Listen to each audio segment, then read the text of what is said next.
And now we know that this is most likely going to last for the entirety of term 2, which is 11 weeks. So the challenge continues, but I'm very confident that, with the information that's been released to all schools by the Department of Education and Training, along with the wonderful work that teachers are doing to support each other, we will all be able to get through this. Thank you, Anam. And I think to get started, I know personally I've been following some of the news over the last few weeks. It has affected some of my family members closely, obviously with the closure of, in Victoria at least, these school holidays being brought forward, and with term 2 now commencing with remote learning in place. But a bit of confusion. I've heard remote learning, I've heard distance learning, I've heard homeschooling. Can you maybe just give us a little bit of an introduction into what the differences are, if any, and maybe what the similarities are also? Yeah, that's a great question to start off with, Nada, and it's a bit of a pet peeve of mine because I am a jargonistic person, but in this case, the jargon really matters. It's because the government has called it remote and flexible schooling for a reason, and it's really crucial that we don't confuse it with homeschooling, because when a parent chooses to homeschool their children, they're committing to interpreting the Victorian curriculum. They're committing to design their own lesson plans and activities, and they're committing to basically running a mini school in their own homes. This is not what us teachers are asking any parent to do. This would be unrealistic and frankly untenable. No one can turn into an educator overnight. So there's a reason we're calling it remote learning, and that is because we as teachers, we as members of the leadership team are continuing to interpret the curriculum. We are continuing to design the learning tasks and resources and assessment. We will continue to give feedback as normal, according to the normal timescales, and we are continuing to run SACs, assessments, tests, you name it. We will be pushing through the curriculum. The parent's job in this case is to actively supervise, and the word that we'd like to use is facilitate. So parents are facilitators in this case, but if they feel that they are running the show at home or having to put in an undue amount of work to get their kids to engage with it, that's not what we want. And in that case, the parent should be contacting the school straight away. Fantastic. Thank you for shedding some light on that really important definition. I know that there has been a lot of confusion maybe with parents who obviously are taking on a new task, a bigger task than what they have previously. So I understand there's probably some anxiety with some of the parents out there about, well, if I'm taking the responsibility at home now and I'm doing the remote learning, making sure the kids are logged on, does that mean it's a holiday for the teachers? Yeah, so I've seen a lot of those comments on social media, and I can understand that, there's quite a bit of frustration and really valid fear and anxiety around this, where parents are basically going, my kid, I've raised my child, they're going to school, and now I'm having this fully grown secondary school kid, for example, in the house relying on me to learn. And that's quite fair, and that's where those comments like, our teachers going on holiday, I can see the place where they're coming from. The main thing to note is that this has been put into place to ensure that every child in Australia continues to have an education, and especially year 12s can enter university next year. The only way that was deemed safe by the Victorian Chief Health Officer was to make sure that the schools were made available for those who need it the most. And there's a big definition around that, which I'll address later. But by no means should parents who don't have the facilities, the capacity, or the resources to school their child at home, by no means should they feel pressured to keep their child at home.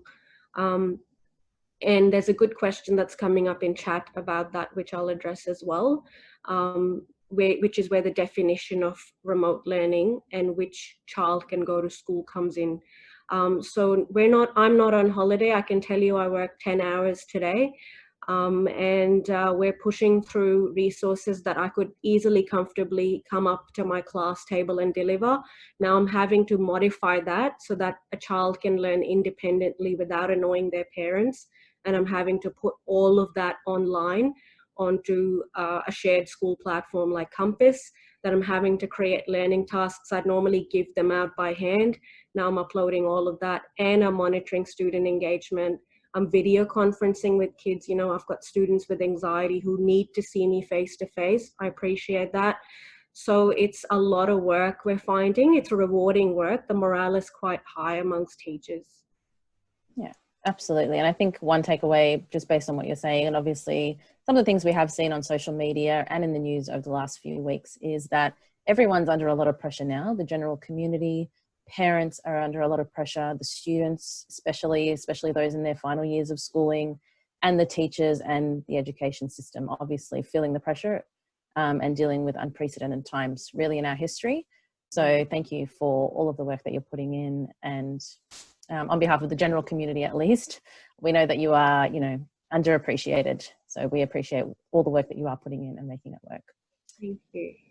So I guess in terms of the next part, probably leads into this, given that it's fresh this week, and that is about what does school look like now that we are post-school holidays, at least in Victoria. And I know the other states are coming up to finishing up their school holiday period. And just a hello to everybody that is tuning in from interstate as well. We do have some interstate registrants, which is great to see. So can you give us an idea of maybe what term 2 will look like logistically, and what does that mean for how student work will be monitored, how it will be assessed, and how feedback will be provided to these students? Yeah, so I'm hoping to answer the questions through the question, Nada, you've asked, and hopefully it'll apply to the questions popping up in chat as well. A really good document to refer to, which MPA will send out to the attendees, is the Department of Education's operating model for remote learning, and it covers all those logistical things that are covered in your questions, Nada. And just to sum it up, basically, what's happening now is that schools are considered open. And when we say open, we are using the term learning is happening. And so specifically from the department, I really want to emphasize this. It is available for parents who need to send their kids to school. And that definition has been left open.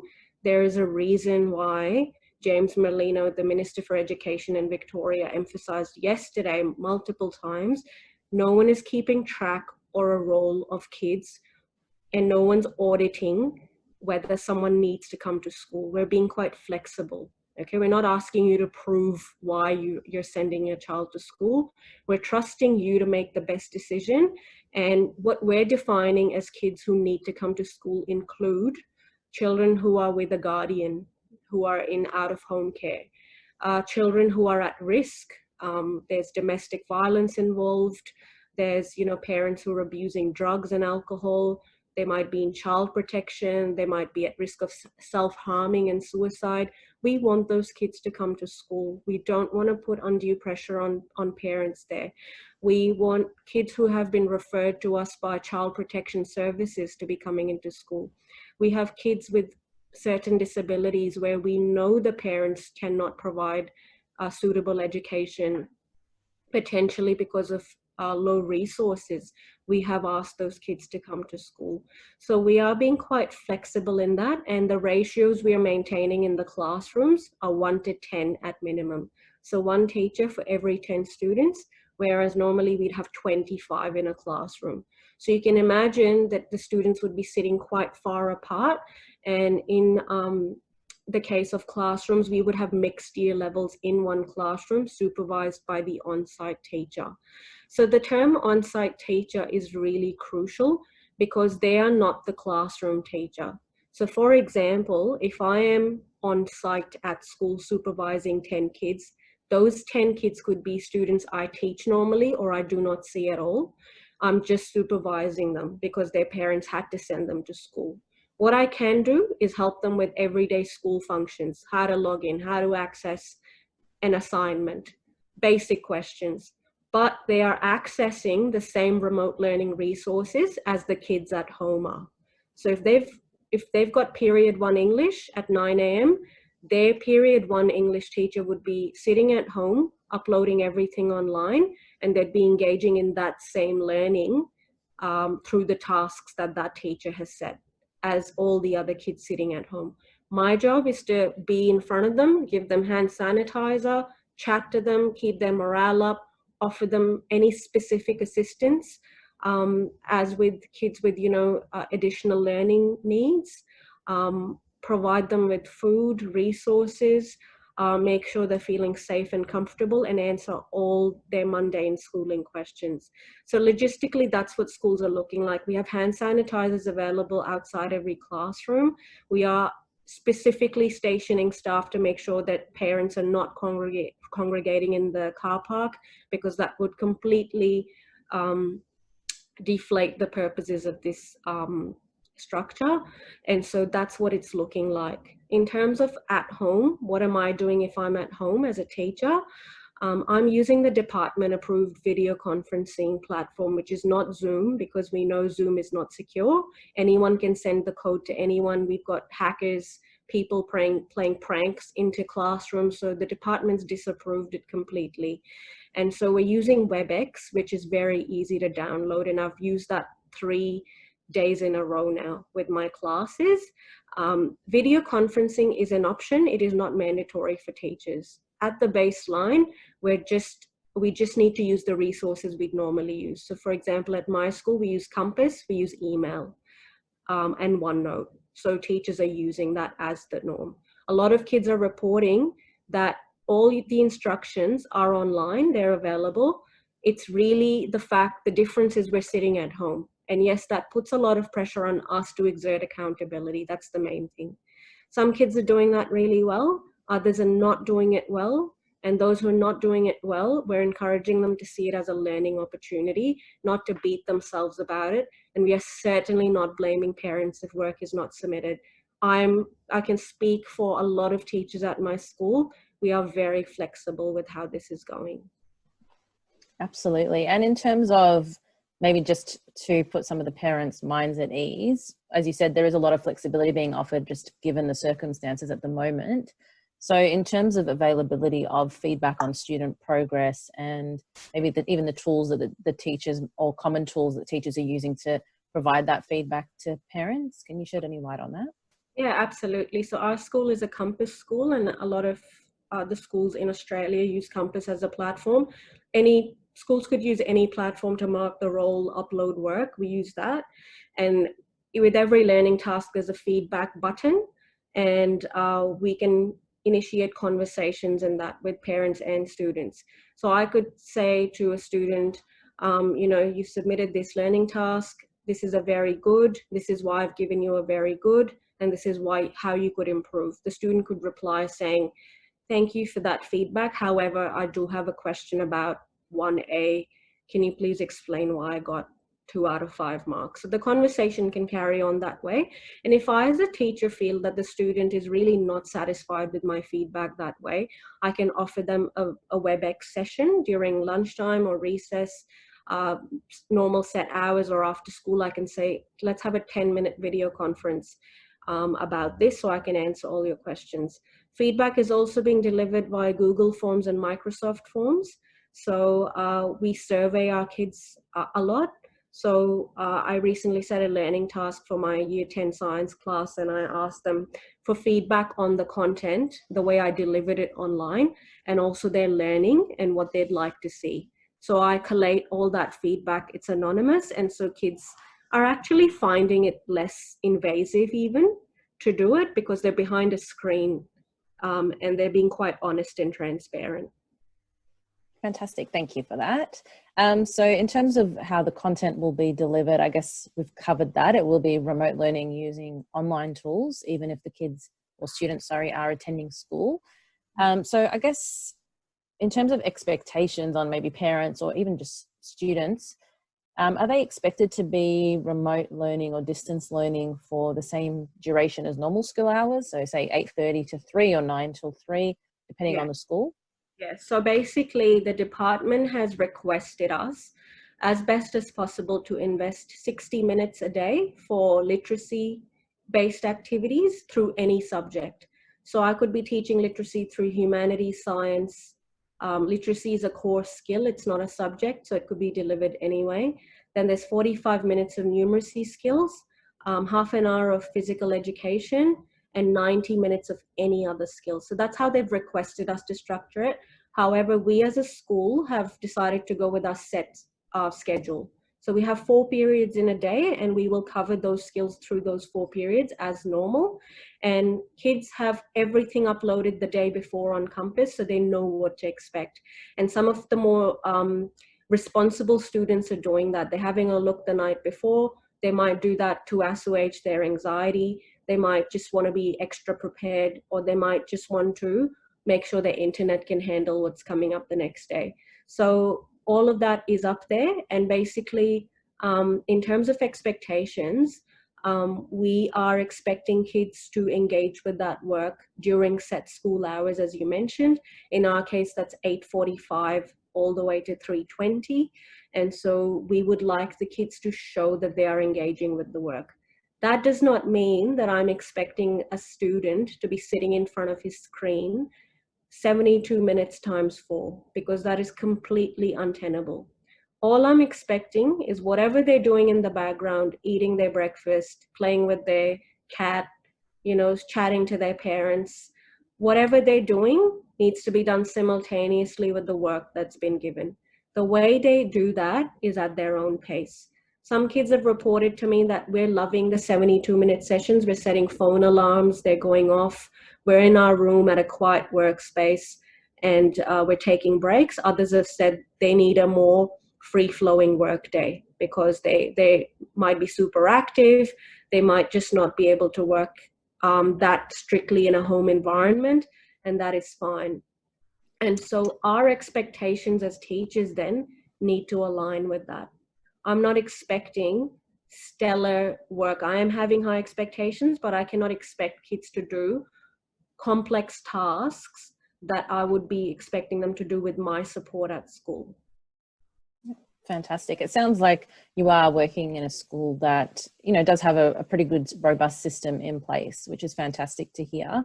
And hopefully that is being replicated across other schools in the state and indeed across the country. I just wanted to touch on, we did have a question from one of our registered users about their particular school that they're associated with not being as organised, I guess, as what you're kind of explaining here.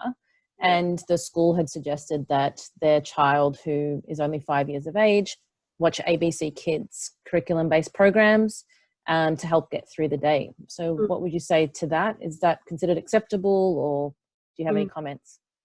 Yeah, absolutely. I do have plenty of comments. So context is really important. I had a parent this morning who said something similar to me. There's no work available. And, I directed her to email, Compass, and resources, platforms that she as a parent wasn't familiar with, quite understandably, because the child did everything previously. And so once that was pointed out and an explanation was offered about how the student was expected to engage, the parent had a lot more clarity and was a lot calmer. In this case, this is a primary school student, and primary school students and teachers are in a much tougher spot because they are not as ICT savvy as a secondary school student would be. So hats off to the teachers who are trying to set work remotely in that situation, and to the parents who are working with kids with definitely higher needs. In this case, simply put, giving them an ABC education website is not enough. And parents' rights are covered in this document that MPA will be releasing. It's called the Learning from Home Parent Fact Sheet, and this is available on the government's Learning from Home website. So they have put together very short notice, and by they I mean the Department of Education and Training, a Learning from Home website where the role of the parent as a facilitator is covered in a lot of detail. And the role of a parent is not to give the kids a website, unlimited screen time, and then be answering questions every 5 minutes. That's not their role at all. So to go with that ABC Education website, there need to be tasks, worksheets, play activities, sensory activities, whatever goes with them. That needs to be very clearly articulated, along with a primary school list of resources, because I know in primary school, there's a lot of sensory activities. You need materials at home. So that needs to go to schools as well. And so in that case, from what I know, based on just the question, it seems like a bit more information certainly needs to be provided. with a bit more guidance and structure. And the principal would be happy to be approached with that information, because everyone's learning on the job, and parent feedback right now is very crucial.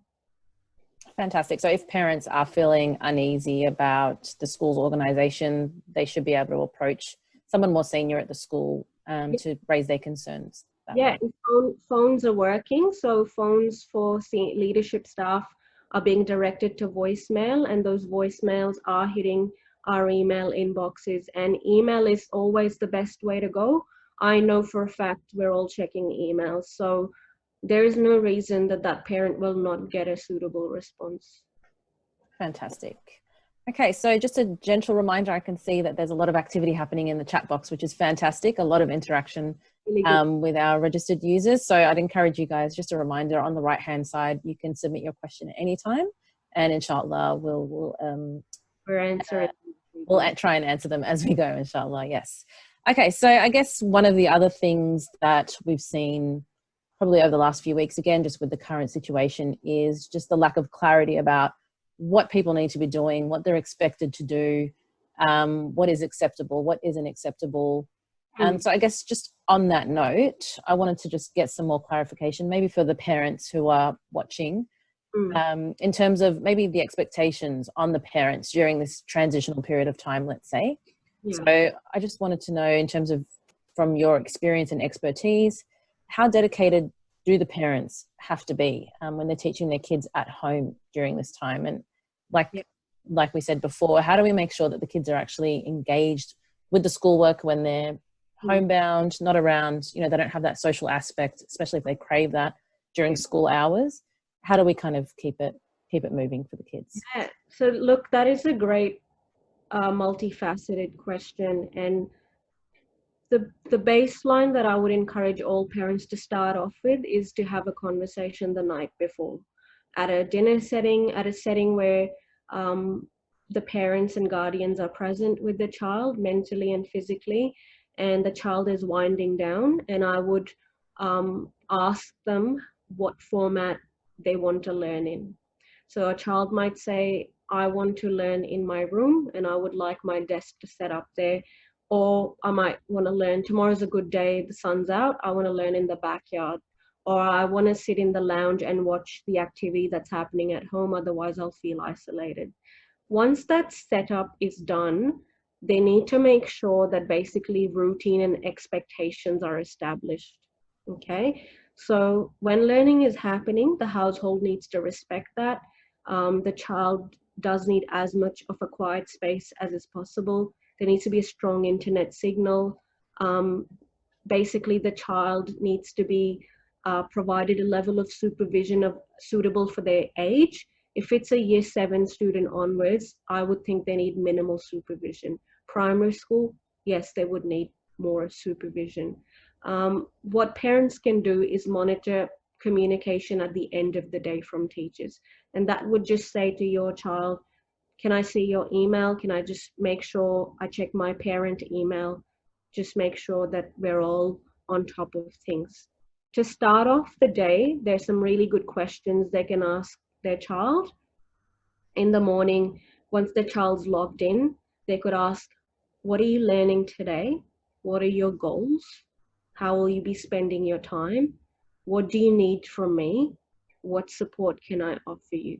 And at the end of the day, to finish off, and this is the very crucial part, because a child might be feeling great, they might be feeling overwhelmed, they might be feeling guilty because they haven't utilized their time the best way possible. So at an afternoon check-in at perhaps 3:45, when the student's winding down, they could say, what did you learn today? What was challenging? How could you come up with a way of dealing with this challenge? Have you spoken to your classroom teacher? Have you emailed them? What were 3 things that went well? And what they're then doing is they are encouraging their child to reflect on the day and actually give themselves a pat on the back and realize, hang on, there are 3 things I can think of that went really well, but this is one aspect that did not go well. So if my teacher can't fix it, can dad fix it? And if the answer is no, then the teacher does need to be contacted. The coordinator might need to be contacted. A very crucial thing is that we have 4,000 internet SIM cards and dongles available. So if you don't have a good internet connection at home, which is crucial, you need to notify your school immediately so that they can allocate that to you and get that out to you. Okay, if the school is not aware, they cannot help. Okay, and so that is available. 30,000 laptops and tablets have been made available in Victoria alone, and I know my school has given away at least 50 of them this week in week one. So as soon as we're becoming aware of situations, schools are acting on them, but it is the parents' responsibility to communicate that understandably and say, our household does not have a great Wi-Fi connection. We're just realizing that. What do we do? Fantastic. Thank you. And very important there to point out some of the resources that the government has made available to people that unfortunately don't have access to those resources, but as you said, are very critical to the students' learning in this time away from the school. We've got some questions from Fazzy and Amsha just regarding, I guess, vulnerable communities and communities from culturally and linguistically different backgrounds. So Fazzy and Amsha have asked, if parents don't have the capacity to actively supervise or facilitate, what can they do, I guess, as a minimum for their, for their child in order to support their learning? And also, how can the parents or the carers, I guess, as well, of these students from these backgrounds help with online learning when they've got that restriction, I guess, in terms of being able to assist their student? Yeah. Really great questions. So basically in this case, and this is really crucial to note, these parents need to know who their child's coordinator is. So they need to have their number, their email, their name written down on the fridge. They need to shoot them an email and be very honest and say, we would like to schedule a phone call. In writing, we are not able to communicate best what our family situation or our language capabilities are. You need to ring us, or we need to ring you. Can you please advise how that can proceed? So then via a phone chat with a translator if needed, the coordinator can then gauge what the needs of that family are. And to be very honest, as a teacher, term one has gone. So basically we know our families and kids. I know exactly which student in my year 10 class, my year 7 class needs help and of what kind. Teachers will know, you will be on their radar. In some cases, for culturally sensitive reasons, they might think, let's take a step back and let the parent touch base with us if they're struggling. So they might be waiting for that. They might be putting together resources that are suitable. They might be wanting to ring you and ask, hey, can we drop off this information pack to your mailbox for you if you can't access the internet or you're not comfortable, typing in long drawn out responses. So it's really crucial that contact is made. The coordinator will then notify their teachers and say, Rami's parents predominantly speak Arabic. They are not very fluent in English, so they will only be able to offer limited support. However, the coordinator will tell the parents, you are still capable of supervising your child. You know what Rami is doing in the living room at 10 a.m. Go in and have a look. Is he playing games? Is he chatting up, random people? What is he doing? Is he engaged with his learning? Is he even on his computer? What's the internet being used for? So these are minimum things that teachers are saying, you can do this, and now is the time to set those boundaries. And if your child's not doing the work, tell us. So already in week one, I have 3 students on my radar who have not responded to me in any way. I know they're not checking their email. I know they're not coming online. I've already told their coordinators. And so the coordinators are now getting in touch with the families on Monday morning, first thing, and saying, what's going on? Why did these 3 not show up to any lessons on Wednesday, Thursday, Friday? They haven't submitted any work. How can we help you? So it's that point of view that we're coming from, a point of concern, basically. And so the parents can do whatever minimum they can offer. And if they are really struggling and they're going, my child is not engaging, there's other things he or she wants to do, and they're taking advantage of the fact that I can't speak the language very well, then that child needs to go to school. That child needs to be sent to school, and a space needs to be arranged by the school for them to facilitate their learning. Fantastic. Thank you for providing that clarification. The next question we have, or two questions, should I say, from two different participants at the moment is, one is from Gherkin saying, for primary school kids, should we use iPads or laptops? And I think you touched on this a little bit earlier, but it's such a pressing issue at the moment. Rahima is asking about the children who want to stay on the technology for as long as they want, the screen time, quality versus quantity. What's reasonable, what's not reasonable? Absolutely. So the answer to that, teachers across the department are in agreement. And the answer is that screen time, even in primary school, for learning is essential. We have moved to remote learning, and so we need to relax our usual perceptions of technology and understand that right now, given we are in 2020, it is a reasonable expectation if we're sitting at home for a child, no matter what age they're at, to use their screens. And that is where we can monitor them. And the school would never set a resource from youtube.com where very dodgy ads might pop up. It's always, as one parent said, ABC might be good, something ending in org.edu, .gov. Those are the kinds of resources teachers look for that are age and child appropriate. So it's absolutely okay to use those. In terms of screen time, in the fact sheet for parents that I was referring to earlier, that will be circulated by MPA, there is a whole section on screen time and managing the screen time and online safety of kids. Online safety is crucial. Kids can access Instagram and Facebook on their computers. And it's really crucial that when they are learning, those are switched off. And you can monitor that through privacy and safety settings. The time spent using digital devices for learning has to be broken up with physical exercises. And this is why I say that, you know, if a child has 4 periods a day, they need to break that up and spend some time, you know, running laps in the backyard, playing basketball, doing a bit of gardening, helping mom or dad with, you know, cleaning the kitchen. We are encouraging those breaks. And it really also means that we are stopping that use of technology when the school day is over. So all teachers would be winding down for the day at 3:10. And that's what I've said to my students. At 3:10, your parent has a right to question you and say, why are you still on your laptop? Because the school day is over. So after that, you go back to whatever norms you set at your home. If you're someone who confiscates all screens before bedtime, please continue doing that. There is no good reason why your child should go to sleep holding their phone or laptop.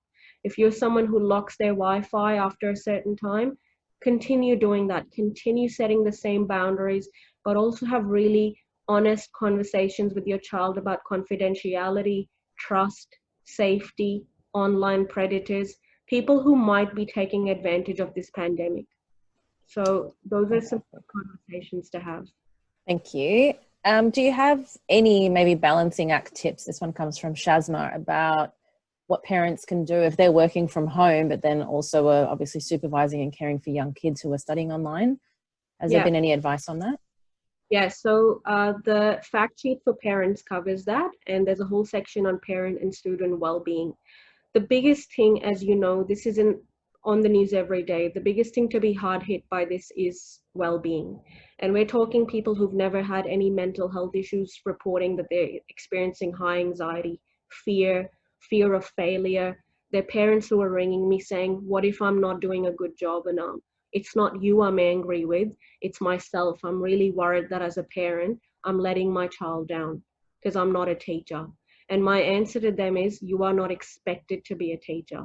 Your teacher, the child's how many periods they have a day, they have set work for them. They have left step-by-step instructions on how to access that work. Your kids know their teacher's email, okay, because they've had all of term 1, 9 weeks to get to know their school. So, and if they're year 10, they've had 3-4 years of high school. So they know how to access everything. You are not expected to deliver that content. At the very least, the questions I mentioned, check in with them in the morning, check in with them in the afternoon. Ask them how their day went. You're having trouble with humanities? Let's email your humanities teacher. The parent should not be emailing the teacher. Sit with your child, ask them to send the email. And I have chastised parents who are emailing me. You know, I've had very senior kids whose mom and dad are emailing me, and I'm saying to them, why isn't your child emailing me as per the norm? Please ask them to send me this email so that you're removed as the middleman. I don't want you carrying this burden. I'm trying to look out for you. So that is where that balance is crucial, okay? That family dinner time should not be tainted by continuous talk of schoolwork, because that should be left at 3:10. When a kid walks out to the bus, that should be the same at home. At 3:10, they're finished, they've put their books away, the laptop's gone. If there's homework they really want to do it. Otherwise, relax, go outside, go for a walk, do whatever you need to. Fantastic. And a very timely reminder as well. Obviously, everyone needs to have healthy boundaries, and that is not just for the adults during this time. Obviously, they need time away from the stressful work that they might be doing, or if they're a carer at home looking after the kids, everybody needs a break, and the students deserve that too. So thank you for providing that clarification. We don't want to forget about the teachers as well who are joining us. I just wanted to know if there was any advice that you had for maybe teachers, just to touch on quickly, if there's any resources that they can tap into if they are feeling overwhelmed at the moment, and maybe how they also can provide a supportive online community for their students to encourage collaborative learning. Yeah, so for teachers, the advice that the union has circulated is very clear, and I'm just going to pull up the Australian Education Union's letter that went out to all teachers. The teacher's well-being is paramount, okay? No matter what messages you're getting from the federal government, I encourage any teacher to look at the information being put out by their state government, by their state education minister. In Victoria, that's James Merlino. You follow those instructions because every state is doing different things to prevent contact and a surge in the pandemic. So what you need to know as a teacher is that when you've set the work, that is the work the kids should be doing on site and at home. There is strict stipulations on how many teachers are allowed at school per class, so your safety is not compromised. No staff member, and I really want to be clear on this, in any school, independent, Catholic, Islamic, whatever school it is, no staff member can be compelled to attend on site. If you are not comfortable doing it, you should not be asked to come in, including principals and members of the school leadership team. Saying that, oh, you're the curriculum and data leader, so you have to be at school is not appropriate to any teacher. Teachers who are medically vulnerable or live with people like babies, older people, people who are immunocompromised, might be undergoing chemotherapy, should not be asked to come in, okay? This is common sense. No principal should be making that request. Staff meetings need to be held online. This means that saying to staff, come in for a meeting, it's urgent, not appropriate. We have enough video conferencing tools. So the union has indicated, along with the state government, we should be having all meetings remotely. Hand sanitizer, basic hygiene arrangements should all be provided. If you are experiencing high anxiety and stress because you are isolated, your colleagues are not with you, your colleagues and friends are not in the same space anymore, please use video conferencing. I've WebExed with so many staff today. I've FaceTime them. They're my colleagues. I'm allowed to use my phone and ring them up, right? And just tell the leadership person in charge and say, I'm not doing great. What resources can the school provide? There's a resource the government's put together called reachout.org that I'll circulate. And basically that gives a range of resources that teachers can access. Obviously, you've got the Coronavirus Beyond Blue hotline, a specific hotline that was set up, I think, 2 days ago, given these new and pressing needs. And staff need to be very mindful that if someone's ringing them, a staff member saying, I'm struggling, please don't keep that to yourself. Tell that staff member, I love you, I respect your confidentiality, but I think it would be best if I communicate that to our assistant principal. I'm happy to have that meeting online with you as your support person, but we need to notify someone and tell them you are struggling. And what we can easily then do is arrange a CRT, a casual relief teacher, to cover you. You don't have to be sitting online, feeling vulnerable and video conferencing with kids. That is not what anyone's expecting of anyone. Fantastic. Would I be correct in saying, regarding, obviously teachers are feeling it, everybody's feeling it at the moment, we've established that, people that might be feeling it a little bit more are those in the senior years of school, so coming to the end of their formal education journey. With VCE students and Year 12 students, would I be correct in saying things like their prac work or SAC work would just be managed school by school? Yeah, so basically, this is what we've been instructed by the government. VCE and VCAL students can, under very pressing circumstances that need to be proven to VCA, can be asked in very small groups to come to school. If I am a VC biology teacher, which I am, and I want kids to come in for a prac, I need to have a very good reason to provide as to why those students couldn't have done an online simulation at home and have answered questions based on that. Because SACs are still expected to happen. They're called remote SACs, and we might be using them for a derived score. We're asking parents or any family member to sign an authentication sheet to say that as much as we know the child did this supervised under test conditions. That's all we can do at this stage. But if I am, as a teacher, asking kids to come into school 5 students a day to do a prac, I need to provide a very good reason as to why I couldn't have asked the student to look at an online DNA extraction simulation, for example, and answer set questions. So this is under very pressing circumstances like, fabric or textile design, portfolio subjects where they need to come in to drop off their whole heap of, framed artwork to the school for assessment. Very exceptional circumstances. But the advice from VICA, which is the overarching Victorian body looking at senior education, is that the GAT, which is the General Achievement Test, has been moved from June to November. So that's great. The end of year VC exams, Year 12 exams, have been postponed to at least December. At least means they could happen early next year, but we really don't want to go down that pathway because we want Year 12s to be in uni next year or doing whatever they want to. School-based assessment tasks will be reduced. So if you're expecting 3 Unit 3 SACs normally, you're not going to have 3 Unit 3 SACs. You might have 2, okay? Because we cannot expect kids at home and parents at home to be undergoing the stringent SAC process. It's just not realistic. In terms of Unit 4, which is coming up, VICA is reviewing every subject study design. So VICA is actually committing to removing certain aspects of the study design so that curriculum can be covered in a much shorter, strange time frame. So that is still in progress, and that advice will be released per subject to your school, senior school department. But you can see already that a lot of flexibility is being had. An ATAR score is just a ranking of students. As teachers, we can rank them in a lot of ways. We can use their Year 11 scores. We can use their SAC scores. We can use their work habits, their school reports. VICA has said that is okay.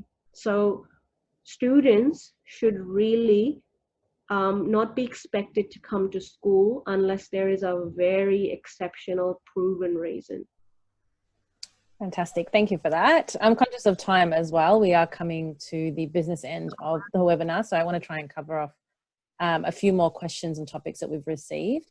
So again, obviously everyone is feeling a little vulnerable and sensitive at this point in time, but we know when these things happen in the community, those that were vulnerable before become even more vulnerable. And I'm referring to people that have potentially special learning needs or special needs, attend special needs schools. Yeah. So I wanted to know, and this question is from Henna, how is online learning being adapted to suit the children with special needs who may require more one-on-one attention or have a specific need, like eye-to-eye contact, for example? Yeah, absolutely. So as I mentioned, I work at a government school, and that means anyone and everyone is welcome to the school. And that means we have a huge additional needs program. And that is broken into kids who have severe additional needs, and so they are funded by the state. And then kids who have less pressing additional needs, they are called unfunded students. All students who have additional needs have an individual education plan. Every teacher is mandated to follow that. So I have a student who is legally blind in one of my classes. I obviously am not going to set her online instructions which she cannot read. So what I've done is I've recorded sound bites and podcasts for her, and provided printed resources to her parents and her hired aide to assist her. In her case as well, there's a lot of online activities geared towards legally blind students, games, simulations that she can do. And so I've tailored my assessment to suit that. What I am also doing with her is basically video conferencing. I know she can't see me, but she can hear me. And she's already said that's quite powerful. So I am, as much as possible, trying to adhere to her individual education plan. And basically, that individual education plan has to be adhered to. If teachers don't know how to send the best possible resources, they need to liaise with the child's aide.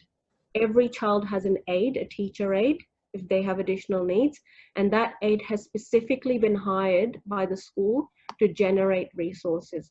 And so that needs to happen. Also, lastly, wrapping up, the Learning from Home website, the Parents tab, has a whole section on how you can support a child with additional needs at your home. That tells you the chain of command that needs to be accessed if your child is not getting support, but also gives resources that the parent can access at home. Lastly, remote learning is not created to cause stress, it's for safety. So worst comes to worst, your child cannot engage with any of the learning the school is trying to offer.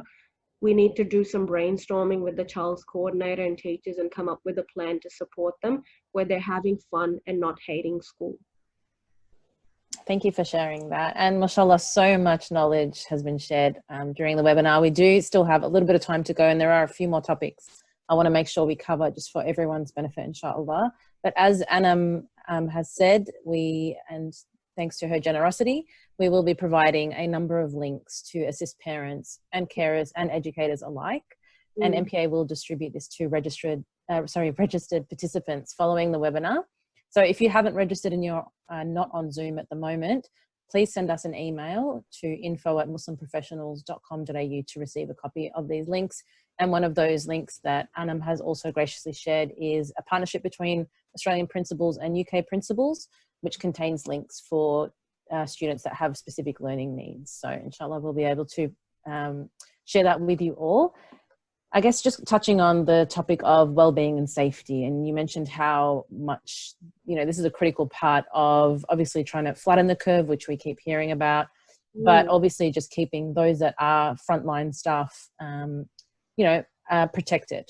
And I wanted to know if there was anything specifically about, in terms of maybe the well-being of the teachers at this point, if they're struggling to be able to get motivated for things, because again, they might run off the interaction with the students and the energy of the students, and now they're all of a sudden at home working at their dining table. Do you have any advice or tips for teachers to stay motivated, I guess, and try and kill the procrastination? And that one comes from Aisha.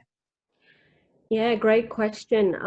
Teachers are not, as you mentioned previously, are very frequently left out of this conversation about well-being, and we are quite at risk because we're not in our normal work environment, and we're getting bombarded with a lot of feedback and concerns. And I'm going to paraphrase what one of the chat participants, Mohsen, said quite eloquently just now. This is a time which will be remembered not with regards to the quality of the curriculum that we're developing, but with the grace and flexibility with which we handle ourselves. And students will speak of this time, teachers will speak of this time 10 years down the line. This is going to go down in history books. This has never happened before. So I encourage teachers to remember that. And whether we know this or not, our students are looking at us as role models. I know how a student who I've had the most minimal interaction with in all of term one requested a video conference session with me just because he wanted to see his teacher's face. And he wanted to just say, Miss, are we going to be fine? You know, I'm in year 11, what's happening? And they're looking at us for reassurance. We can only offer that reassurance if we're feeling okay ourselves. And this is why I mentioned that if you're not doing okay, you really need to liaise with a member of the leadership team and tell them, whoever you trust. There is always at every school an assistant principal in charge of well-being, staff well-being. You need to touch base with them and say, hey, this is actually affecting me a lot more than expected because I can't leave the house, go to my favorite cafe and read a book. I can't go for a massage. I can't see my friends. I can't go for my favorite jog at my park, which is 30 minutes away. Um, and so we need to notify someone at the school so that our responsibilities could be lessened, or we could have a check-in every day. I know as a leading teacher, I am checking in with at least 8 staff who've been allocated to me every day. And then an assistant principal is checking in on me and saying, Anam, how are you going with all this added responsibility on your shoulders? You know, how are you going with raising a new baby, for example?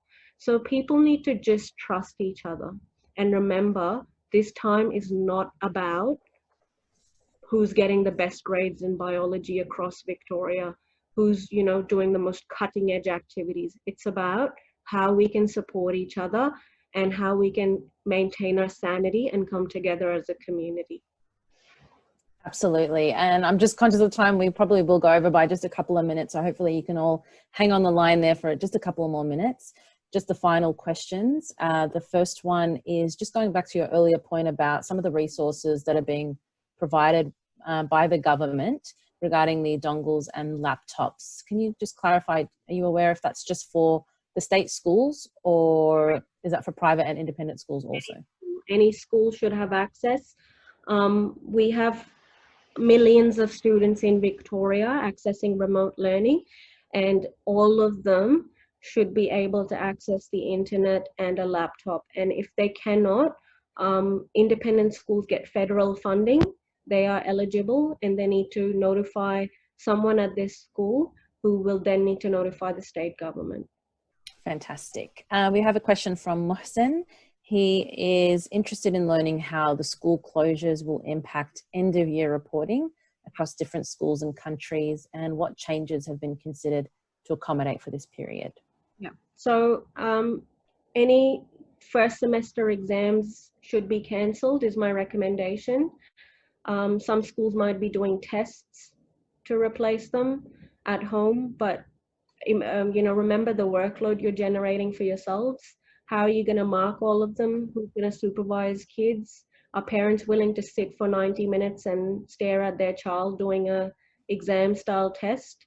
Really think about all those facets and be flexible, because we know term 3 will be a normal term and you can have your exams at the end of semester 2. The other thing is for VCE, we're doing the same SACs we would, just less of them. Okay, and that's VICA approved. The other thing is reports are online. People can still type in their comments, their feedback online, and so reports will be going out to families at the end of the semester. Some schools are doing online student progress interviews only with parents who requested it. So normally they'd be mandatory and the schools would be open. and parents would be coming in for interviews with teachers. Now schools are offering them online to parents who need it. So people are adapting, and that feedback and reporting process is continuing.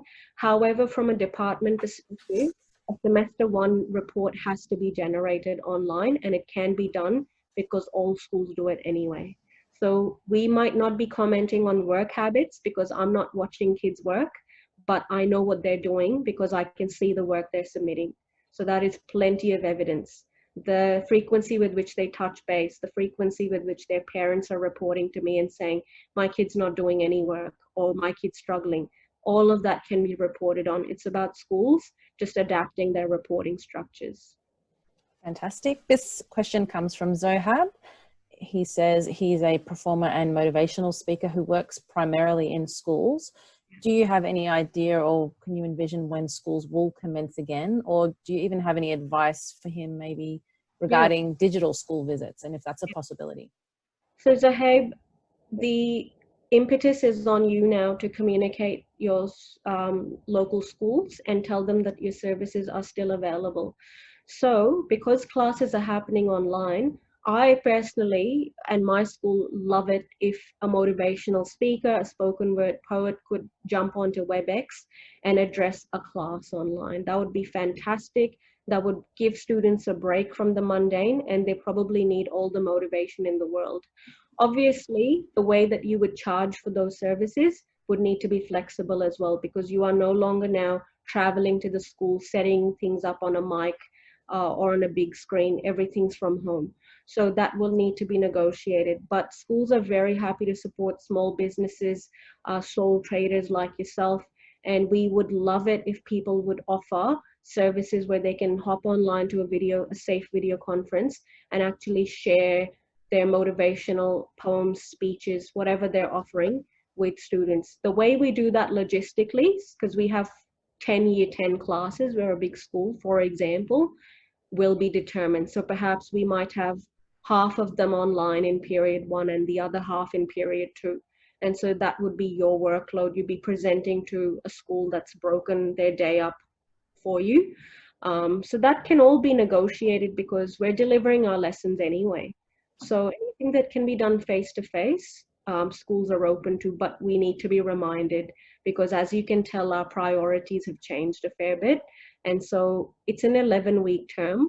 We want to break it up with fun things. So please get in touch with the school's leadership. Absolutely. And I just wanted to take this time to say Jazakallah khair, and thank you so much, Anam, for all of the information that you have shared and the knowledge that you've shared. Just from the comments, just seeing them briefly, there's a lot of positive feedback and a lot of people requesting where they can access this talk, which leads me into my next section. So I guess in terms of how you can get involved, or maybe how we can even keep the conversation going, there's a couple of ways. So with MPA, the Muslim Professionals Association, you can become a member just by filling in the membership form on our website, and membership is currently free. You can become an MPA volunteer if you always wanted to assist with the community but didn't quite know how. It doesn't necessarily take a huge time commitment. We are very flexible in terms of working around you, and the more the merrier. You can also join the MPA jobs portal on Facebook, which, alhamdulillah, we launched a couple of weeks ago in light of the recent job losses that we've all been hearing about.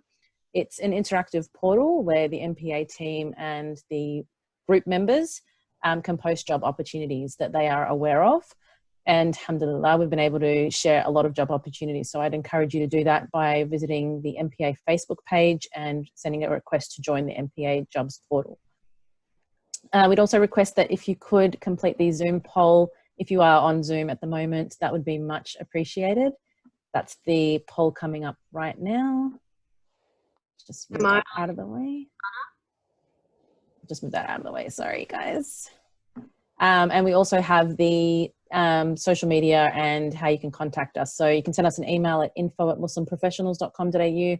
Don't stress too much. It is on our website, muslimprofessionals.com.au, or our social handles, MPA Ost on Facebook and Instagram. We do look forward to hosting some webinars, inshallah, during Ramadan in the coming weeks, and we'll be running some virtual networking groups, as Anam was touching on, just the importance of keeping that social aspect going. So please keep an eye out for updates and all the latest news on our socials regarding upcoming events so you don't miss out.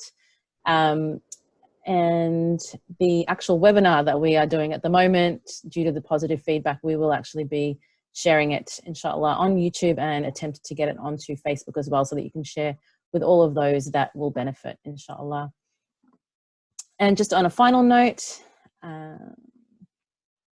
just wanted to thank you all once again for your patience while we worked through the webinar. And thank you for joining us today. And we do look forward to seeing you soon again, inshallah, on behalf of the MPA board. And again, thank you very much for all of your efforts, Anam, and all the preparation and enlightening knowledge that you shared today. We would like to wish everyone a blessed Ramadan, inshallah, with your families and pray for your good health.